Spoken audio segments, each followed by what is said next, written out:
Les gens là sont quand même terribles. Hein. Ils organisent une conférence à l'Assemblée nationale pour parler de l'avenir du franc CFA. Dans cette conférence ou cette réunion, il n'y a aucun Africain. Il n'y a aucun pays africain qui utilise le franc CFA. Mais attends, si vous voulez tant parler du CFA, gardez votre monnaie là-bas.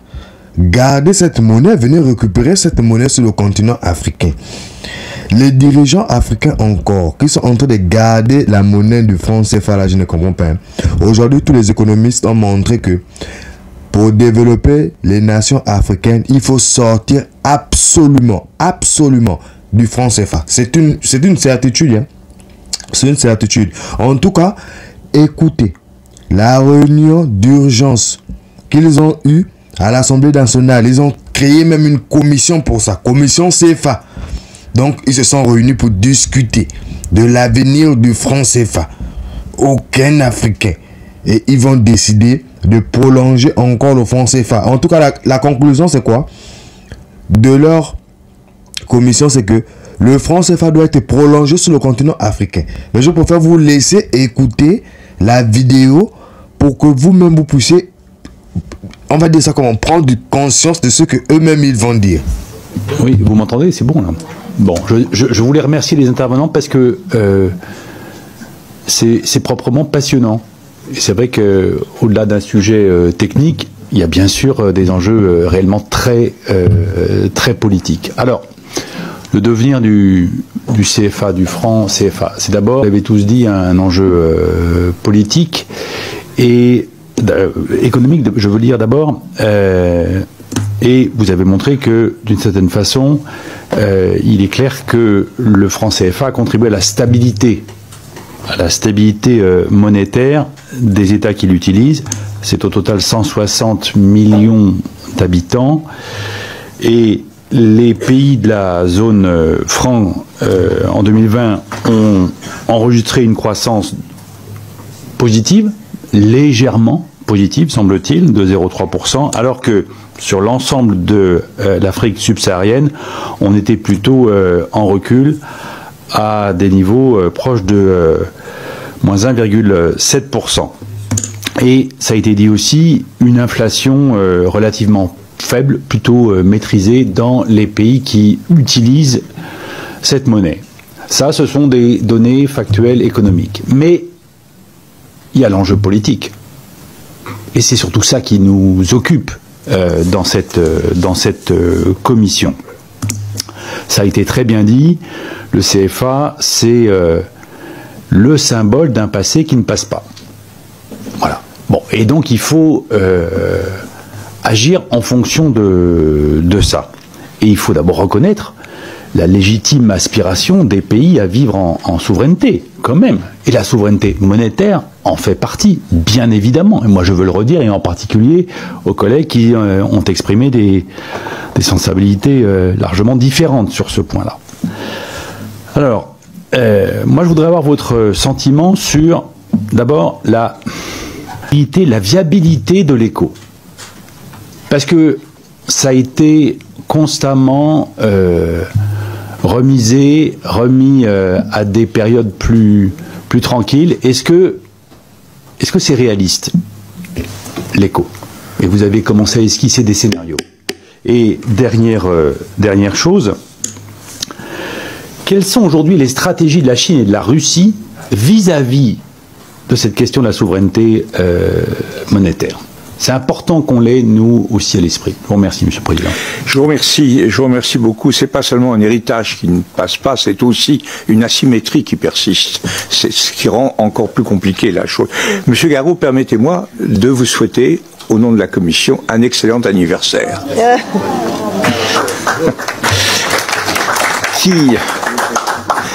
C'est le vice-président Lecoq qui a attiré mon attention sur cet important événement. Ah, il est bien, ce Lecoq. Hein. Oui. Tout communiste qu'il est. Qui souhaite répondre, Monsieur Gabriac, et Monsieur, peut-être, vous voulez répondre, Madame? Bon. Bon, on voit que l'un de vous répond, et si M. Zebelinga veut ajouter quelque chose, ça serait évidemment assez compréhensible. Allez-y, M. Gabriel. Je ferai mais rapidement, si concentrez-vous sur l'essentiel. Ça va être très rapide.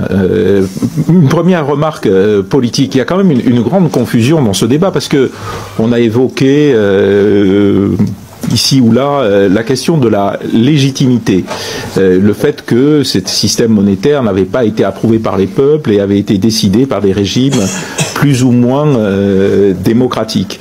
Et de l'autre, on invoque le fait de la souveraineté monétaire pour une décision qui est évoquée par les trois gouvernements dont on a parlé, dont on peut constater qu'ils n'ont quand même vraiment rien de démocratique. Donc cette confusion un peu entre souveraineté et légitimité, si les décisions prises par l'autorité politique ne sont pas légitimes, est-ce qu'on peut vraiment parler de souveraineté? Enfin, en tout cas, il y a ce en même temps dans une partie des critiques à l'égard du système monétaire tel qu'il est actuel, qui, de mon point de vue, est un peu gênant. Et de toute façon, quand on fait union ensemble, une union économique et monétaire, comme ça a été dit par mes deux collègues, ce qui est important aussi, ce sont les institutions au niveau de l'union, mais aussi les institutions dans chaque pays. Et on voit bien que dans l'union économique et monétaire, bien c'est une conditionnalité d'appartenance à l'union, une certaine qualité, un certain modèle des institutions. Et donc, si il y a des unions monétaires qui se créent, que ce soit celles existantes ou dans un cadre plus large comme la CEDEAO, il y aura nécessairement, pour leur approfondissement, un contrôle ou une influence au niveau de l'ensemble de l'Union, au niveau, entre guillemets, fédéral, sur les institutions. Et donc, quelque part, une restriction de la souveraineté de ce fait. Alors, peut-être un mot sur l'éco. Je crois que ça a été dit au moins implicitement par Madame Lafitau. C'est un projet qui est hérité et poussé politiquement par cette tendance panafricaniste qui est aussi très forte en Afrique de l'Ouest. C'est un projet qui n'a pas de vraie réalité économique, qui n'est pas possible. Et d'ailleurs, c'est la raison pour laquelle ça a été annoncé il y a 30 ans. Oui. Ça a été expliqué très clairement. Vous, donc, je pense que l'éco n'a pas d'avenir, c'est-à-dire une union monétaire au niveau de la CEDEAO n'a pas d'avenir pour une raison très simple. Il n'y a pas le substrat politique que nécessite une union monétaire. Il n'y a pas le niveau de solidarité que nécessite une union monétaire. Et je vous remercie. C'est très clair. Monsieur Zebelinga, vous voulez ajouter quelque chose? Je vous demande vraiment de parler brièvement. Vous aurez à nouveau la parole. Oui. N'ayez crainte. Quelques clarifications. Tout se passe comme si il y avait une forme de péril dans le fait de sortir éventuellement du franc CFA. Regardons juste un peu l'histoire. Les changements monnaie, le fait d'avoir la même monnaie pendant 100 ans, où ce n'est pas forcément un gage d'efficacité, ce n'est pas forcément un gage de développement, au contraire, pour ce qui est des pays en développement. Il y a 14 pays en Afrique qui utilisent le franc CFA, sur 55 quand même. Ça veut dire que les autres, le ciel ne leur tombe pas sur la tête tous les jours. Donc, il y a aussi ça c'est les imaginaires du franc CFA qui ont créé une peur autour de la sortie du franc CFA. Le deuxième élément qui me semble extrêmement important, surtout pour les pays en développement, c'est ce qu'on appelle les effets d'apprentissage. Oui, il peut y avoir des secousses, mais c'est avec ces secousses que les pays sont amenés à apprendre la gestion, comment soutenir son taux de change, etc., etc., et comment ils vont être amenés peut-être un peu plus à diversifier leurs économies pour pouvoir ne pas trop dépendre d'une matière première, etc. Donc je pense que raisonner il ne s'agit pas de raisonner sur le franc CFA. C'est pour ça le thème m'a beaucoup plu, le devenir du français, le devenir. Le devenir, ce n'est pas l'avenir. Le devenir, il y a la dynamique, mais il y a le changement d'état dans le devenir. Donc on peut tout à fait imaginer l'avenir monétaire de ces pays-là en dehors du franc CFA sans que ça ne fasse peur particulièrement. Il peut y avoir des secousses. Le franc français a subi des secousses. Il y a eu des dévaluations, il y a eu des appréciations, il y a eu le franc fort, etc., etc. C'est la chose la plus normale. On ne peut pas souhaiter une forme de fixité du taux de change ou d'immobilisme qu'on va appeler stabilité. Comment voulez-vous expliquer que les pays gardent le même taux de change pendant plus de 50 ans alors que tout autour d'eux, leurs propres caractéristiques ont changé? Vous avez des pays en Afrique de l'Ouest qui sont en train de devenir des pays pétroliers, qui seront bientôt pétroliers, alors qu'avant, ils étaient des pays agricoles. Monsieur Zebelinga, vous militez pour la fin du franc CFA pour les pays qui le souhaitent, et c'est à eux de le décider, ils sont d'ailleurs libres d'en sortir. Que faites-vous, j'ai 2-3 questions, que faites-vous des pays qui souhaitent y rester, à ceux qui ne sont pas capables actuellement de s'en passer? C'est aussi une réalité économique et non seulement colonialiste. Vous dites que le franc CFA n'apporte pas un plus aux pays qui le pratiquent, mais avez-vous d'autres éléments pour nous éclairer sur quoi c'est un poids? Et si l'Afrique, vous savez aussi, un pays souverain peut l'être avec sa propre, peut perdre sa souveraineté même avec sa propre monnaie. Si l'Afrique a tourné la page de la colonisation, et l'Europe aussi, il reste en effet des marques de cette période, comme il reste en France, j'allais dire parfois des marques de l'Empire romain ou napoléonien.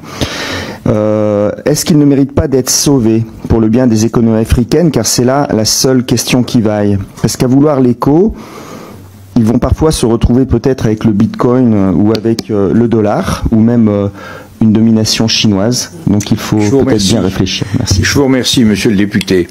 Bien, comment? C'est monsieur Zebelinga. C'est monsieur Zebelinga qui répond parfaitement. Waouh, ça fait beaucoup de questions. Voilà, alors... C'est ce qui m'inquiète. Alors, qu'est-ce qu'on fait des pays qui souhaiteraient rester dans le franc CFA? Bon, vous savez que les accords, les traités sont écrits, et donc un pays peut sortir sans préjudice de la continuation du traité. Donc n'importe quel pays peut décider de sortir. Les accords qui ont été signés resteront valables pour les autres. Donc ceux qui souhaitent rester dans cette architecture, ils seraient libres de le faire. Au moins, ils auraient choisi, ils auraient exprimé un acte de choix qui, à mon sens, n'a pas été fait depuis les indépendances. Est-ce qu'il faudrait sauver des marques ou aller vers l'éco? Sauver des marques, il y aura toujours une trace, de l'histoire. On est tous faits d'histoire. La question, c'est qu'à un moment donné, il faudrait aussi que les pays se déploient avec leurs propres ressources, etc. Aujourd'hui, vous voyez, notre débat aujourd'hui, on discute comme si on avait le choix entre le franc CFA et le franc CFA, comme si on avait le choix entre des unions monétaires et des unions monétaires. Alors qu'on doit justement, les pays africains en tout cas, doivent mettre plus d'intelligence et chercher à faire de l'innovation. Rien n'empêche d'avoir des systèmes qui soient solidaires, des systèmes monétaires solidaires, sans forcément avoir une monnaie unique. On peut avoir un degré de mutualisation des réserves, par exemple, ou à des degrés d'assistance mutuelle, par exemple, ce qui avait été proposé à certains moments et qui existe, c'est des lignes de crédit qui pourraient être négociées. Donc il y a une architecture qu'on peut créer qui ne se limite pas au change fixe, au change flexible et aux unions monétaires telles qu'elles existent. Et là, je suis d'accord avec vous, la réflexion n'a peut-être pas suffisamment avancé dans ce sens-là. Donc la suite, à mon avis, c'est d'abord la volonté des peuples, la volonté des États, et puis le projet. Le projet principal, c'est un projet transformationnel global. La monnaie s'inscrit au sein de ce projet transformationnel. Il faut comprendre aussi que la question qui se pose, c'est que les Africains ont vu pendant 2 décennies un certain nombre de pays en développement passer de pays en développement, pays pauvres, pays émergents, aujourd'hui à pays quasiment puissants. Et que pendant le même temps, avec les instruments qui étaient entre autres le CFA, mais pas que le CFA, la coopération avec l'Europe, etc., eh bien, en fait, le sous-développement a stagné. Et il y a aussi, par rapport à ça, une frustration et un besoin de changement de paradigme. Je vous remercie. Je crois que vous avez conclu pour votre part, Monsieur Zebelinga. Je crois que tout le monde a compris votre message, qui est un statu quo fondamentalement insatisfaisant à vos yeux sur plusieurs points, et une perspective transformationnelle qui reste effectivement à dessiner, à articuler plus précisément. Est-ce que, Monsieur Kabriac, est-ce que vous voulez conclure pour ce qui vous concerne? Alors, je vous demande tous les deux. Vous avez écouté, vous avez participé à ce débat. Je vous demande d'en retirer en 1 minute ce qui vous paraît être l'enseignement capital. La doctrine des grands communicants, USM. Un seul message. Quel est votre message, M. Kabriac? Je crois que mon message, c'est un message de cohérence, et que si le problème est une perception d'une souveraineté monétaire qui a été confisquée par la France, eh bien, le rôle des autorités françaises dont vous êtes, c'est de respecter la volonté des peuples. Et donc, de n'intervenir premièrement que sur ce sur quoi nous avons effectivement le droit et le devoir d'intervenir, qui est la garantie française, et de l'aménager, de la retirer ou de la maintenir, mais aussi en fonction de la demande de ces États. Voilà. Et il est quand même très clair que le débat brouille le fait qu'il n'y a pas vraiment de demande. Une expression du fait qu'il n'y a pas vraiment de demande, c'est que si vous imaginez une zone monétaire dans laquelle 4 pays, c'est-à-dire presque une majorité de pays, réclament de sortir de cette union monétaire, ben vous imaginez que normalement, il devrait y avoir une perte de confiance totale dans la monnaie. Et comme l'a dit Madame Lafitau, c'est pas du tout le cas. C'est très clair. Et pourquoi? Eh bien parce que je crois que les opérateurs économiques ne croient pas du tout qu'il y a vraiment à ce stade une demande réelle, en tout cas des gouvernements, des opérateurs économiques. Très bien, vous avez utilisé votre temps de parole. Très bien. Le USM était... alors maintenant, l'USM de Madame Lafitau. Oui, je conclurai en disant qu'il me semble que l'évolution de la collaboration monétaire entre la France et les pays de cette zone était une relation historiquement qui était verticale, qui va de plus en plus vers une relation horizontale. Il me semble que ce sont des éléments positifs sur lesquels il faut continuer à réfléchir, à travailler. C'est ce qu'on fait ce matin avec les 3 experts qui sont là à discuter avec vous. Et je pense que, comme l'a expliqué également Monsieur Kabriac, la France doit collaborer et ne pas et attendre effectivement, comme il l'a expliqué, le souhait des Africains qui formuleront eux-mêmes leur souhait quant à l'évolution ou pas de leur dispositif monétaire. Je vous remercie.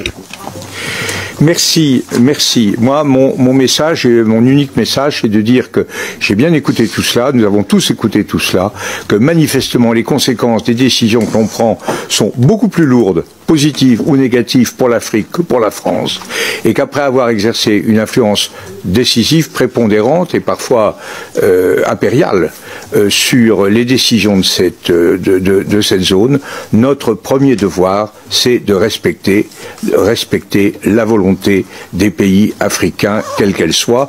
Et on a vu en écoutant les uns et les autres que c'était un choix complexe qui leur était offert. Rester, ne pas rester, il y a transformé. Tous ces choix sont très difficiles, mais je pense que notre pays doit être à l'écoute des Africains. Nous avons une boîte à outils que nous pouvons mettre, que nous mettons à leur disposition. Ils s'en servent à leur manière. Et je crois que c'est cette disponibilité de la France qui me paraît être la sagesse pour un pays comme le nôtre, quels que soient les choix. On a vu qu'ils étaient très différents les uns des autres. Respectons la souveraineté des États africains. C'est à eux de prendre leur destin en main et offrons-leur les possibilités d'avancer qu'ils souhaitent obtenir de nous. Voilà, je crois, ce message d'humilité que je pense nous devons tirer de cette remarquable table ronde que vous avez animée, Madame et Messieurs. Je crois que nous avons tous énormément appris. Nous avons été tout à fait éclairés sur cette situation éminemment complexe. Je cite toujours Sampé dans ces cas-là.